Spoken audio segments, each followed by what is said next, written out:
Raven Channel 大題小做。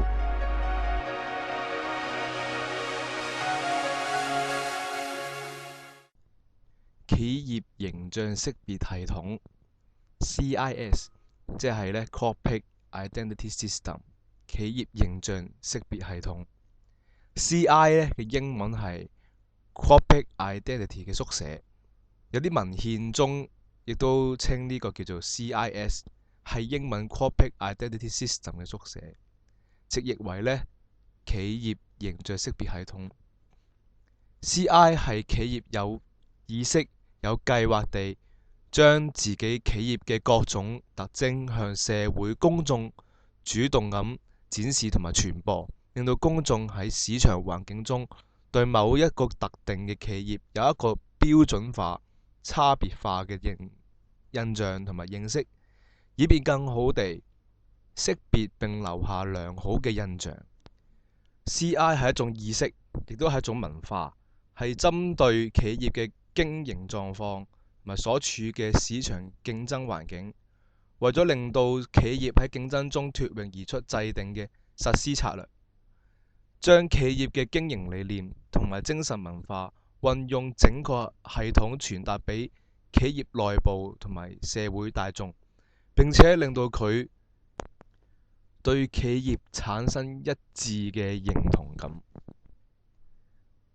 CI 一般分為3方面，第一個就係 MI 企業理念識別，第二 BI 行為識別，第三 VI 視覺識別。企業理念即係 MI，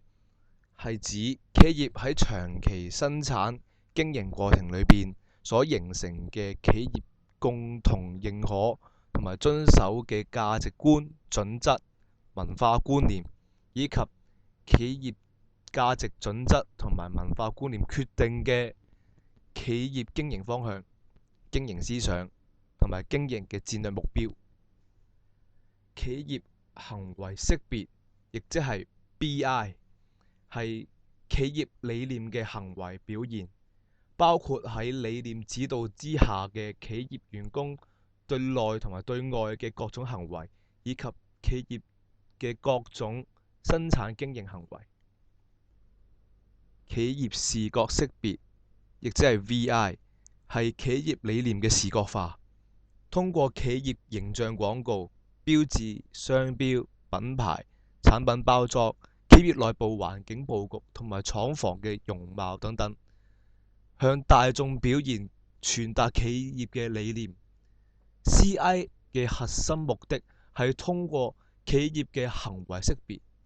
同埋企業嘅視覺識別嚟到傳達企業嘅理念，嚟到樹立企業嘅形象。